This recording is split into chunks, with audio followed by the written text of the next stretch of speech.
Hello everyone, How's everybody doing today? I'm doing okay. It's Wednesday, it's wet, and it's rainy, and it's chilly, and I don't like it. It is yucky.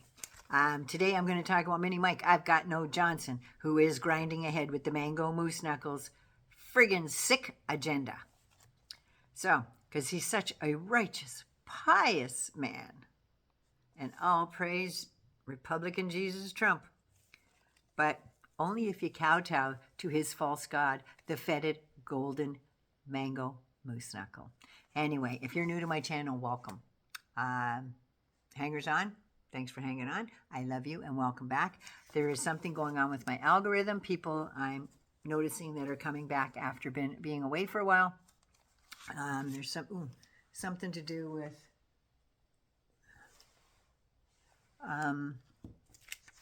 the algorithm, and my videos aren't getting out in the stream, so nobody's coming across them. So maybe that's why I'm losing so many subscribers and not moving ahead very fast. And some of my views, I usually get 5, 6, 7,000 views per video. Now I'm getting 2 or 3. So something's going on with the algorithm, and I don't know how to fix it. So if you can help me out, that would be great. I loves you. Hangers on, welcome back. Let's get into this some more. I think when he, in my opinion, allegedly had that facelift at the insistence of said God, that maybe they put a Musk brain chip in his head, in his narrow little brain, because he, in the last few months, has become more radicalized than he's ever been, more hateful, more nervous, and he has now jumped in with both feet into the deepest end of the swamp and gets in front of the cameras and has the putrid gall to call the biggest anti-fascist, no kings, no tyrants, protest march the real threat to America. Their script read, and when you read a script, you see the little description of what's going on. It says, the Speaker of the House enters stage right. With his backup cheer squad spaced evenly behind him in his blue suit, to face the reporters, and the reporter asked him, what did he think of the rally? What this is a I Hate America rally. You will see Antifa advocates and anarchists. You will see Marxists, socialists, and Hamas wings of the far left Democratic Party. These rallies, he said, are evidence of the rise of Marxism in the Democratic Party. What he didn't mention was the 12 MAGAs that were brutally harassing people that got arrested. Or he didn't mention this, and this is hilarious. There was a woman in her 60s that was protesting, and she had her little blow-up costume on, and she had her sign and everything. And she was dressed as a weenus. And she had 2 big balls on her feet. And her sign just said, no dictators, that she was just standing there by herself. But the cops apparently tackled her and arrested her for obscenities. But they let the real dictator in the White House. That's not obscene, or what he's doing. But anyway, she was arrested. I roared, though. That was perfect. Then Mini Mike, I got no joints, and said they had violent signs. That's laughable. That's laughable. And it's also very dangerous. They had signs like, I love my country. No traitors here. No dictators in the United States. No ICE. They had signs like that. We love our country. America the brave. America the free. But they had ICE thugs at that parade as well. They don't even know the names. Did you know that when they're arresting these people, they don't even know who they are? They don't know the names of them. They just see brown skin and maybe a tattoo, and maybe they have an accent. Yeah, and then they arrest them. There's no warrant, otherwise the name would be on it. And so would an address. They could go pick them up at home. But no, where's the show in that? Where's the show in that? They go by their snitch line in some cases, because people are calling in saying, oh, there's a gang member next door to me. Meanwhile, it's a neighbor that's brown, and you don't like them because they're brown. Not because of anything they did. They have no warrant signed by a judge, no paperwork, and I don't even know if they have arrest powers if there's no warrant when they go up to a house and just invade it. That's a home invasion, if you ask me. Anyway, Republican Jesus doesn't seem to have a problem with that, and that is what pisses me off, because they're always preaching, Republican Jesus, we love Christ. Yeah, Christ on a cracker. Then, Meanie Weenie said his Lord and Savior, the gold-fatted moose knuckle, is a great Christian leader that puts up a meme flying around in a fighter jet with a little gold crown on his head, and instead of dumping bombs, he drops shit on tens of thousands of protesters below. That's how he feels about the working and lower to middle class people. That's how he feels about them. He feels like he can shit on them at will. But that's how he feels about all the working class, including the MAGA faithful. He is figuratively shitting on all American lower to middle class people, and MAGA are so stupid that they think this is just about Democrats. It's not. It's not about the Democrats. You're all on social assistance too. So November 1st is fast approaching, and AOC, Affordable Care Act, is about to become a distant memory if something isn't done. MAGA says they want the Trumpstein files released, but do they really? What will they do when he is found to be an active participant in those files? Will it all of a sudden become a hoax? I hope Cash App Patel, Bingo Bongo Bingo Bongino, and Pam Bondi all have nightmares for the rest of their lives whenever they put their head on a pillow about what they read and what they viewed in those videos of those women being tortured and raped. And I hope when they get home, they look their daughters in their face and tell their girls that they are sticking up for their rights and they would seek justice. If anything, God forbid, oh my God, I don't wish this on my worst enemy, I wouldn't wish this on, happened to their teenagers. 1 in 4 women reported having been SA'd in their life, usually in their teens to mid-20s. So, and then this week, Mini Mike was also in front of the cameras and was asked about the horrible death threat on Hakeem Jeffrey's life. He started good by condemning political violence on all elected officials, or anybody really. And that's why he said, or anybody really. Like he gives a shit. Then the script was pulled out once again, and he said the No Kings protest was worse than the threats on leader Hakeem Jeffrey's life. Peaceful protest was worse than the threats on a political leader's life. So, Republican Jesus boy and conversion therapy enthusiast seems to think that a peaceful protest march is just as bad or worse than the threats on a Democrat's life by a pardoned January 6th MAGA fool and the things that he had in mind for Minority Leader Hakeem Jeffries. Okay, so now would be a good time to hook up those electrodes, Mike, because I think there's something going on in your head, and it's really eating at you for entertainment purposes only. Ever since the Conservative Boys' goodbye rally, you have been so tense about the grinder crash. I'm thinking, is it just me? But when the Speaker of the House is getting in front of those cameras, he's starting to look more like a hostage than the leader of the newborn New Brotherhood regime. There is something seriously going on in his dome.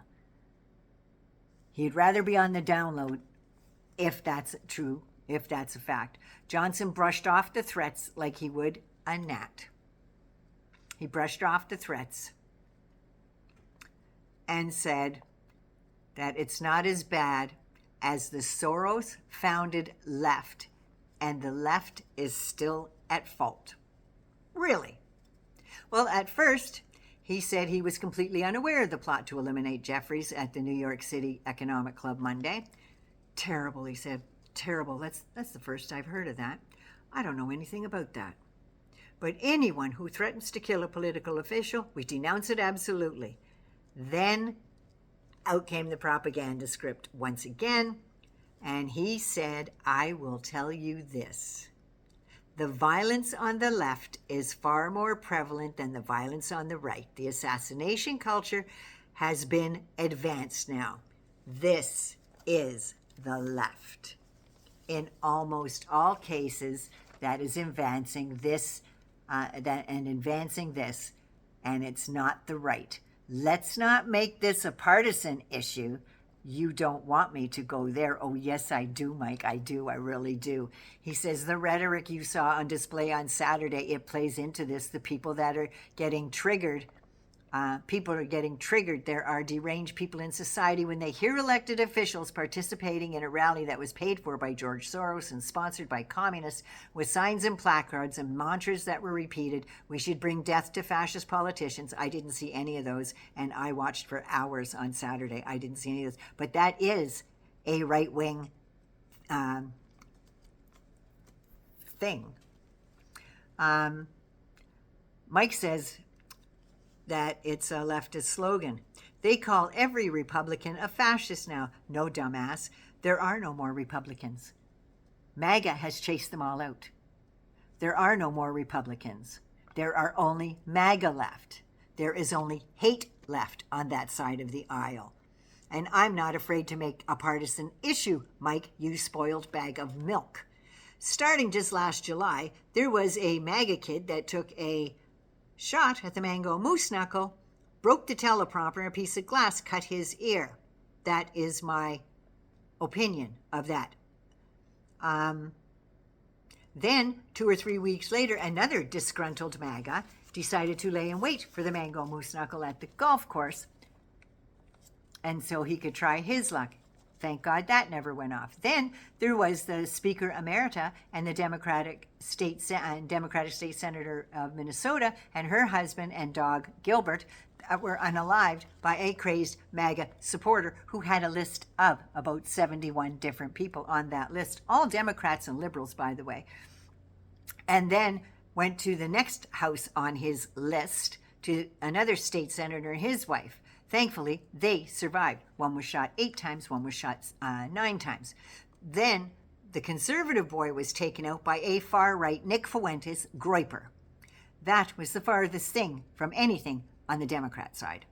Then there was the CEO of United Healthcare that was unalived by a guy that followed no party, neither side. He did mention AOC, but he did like Robert Kennedy Jr. and Joe Rogan, and he was in favor of middle-of-the-road politics, not far right or far left. And he seemed to believe that the U.S. was broken and so very corrupt. Oligarchs.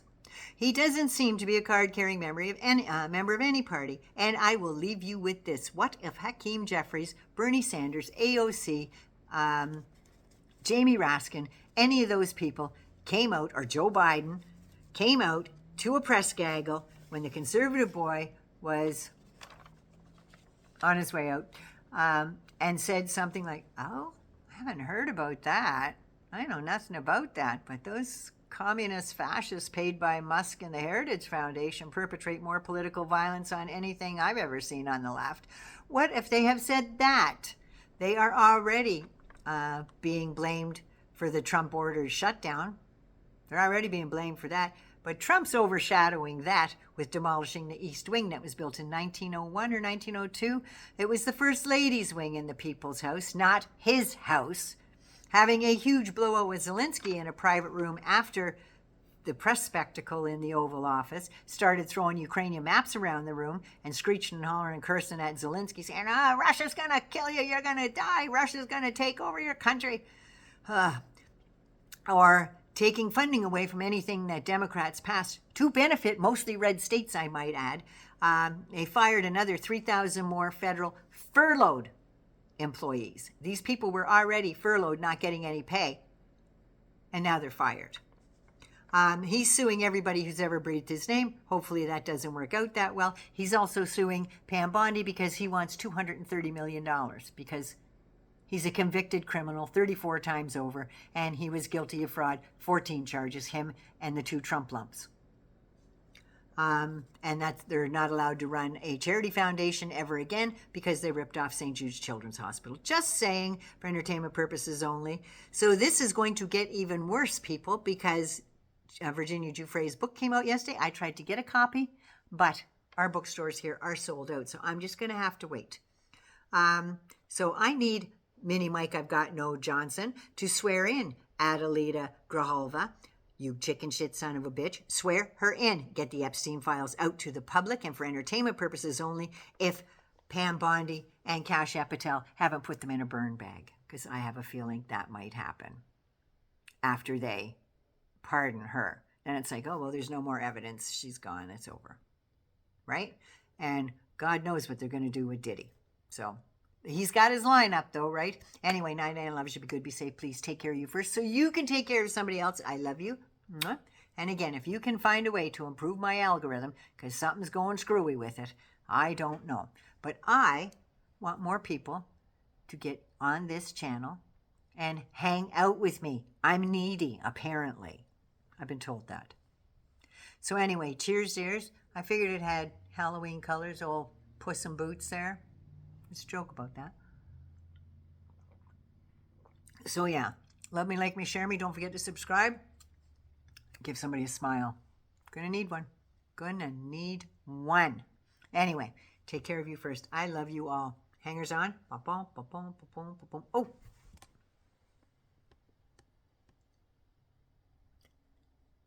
Me and my kids watch those movies every year.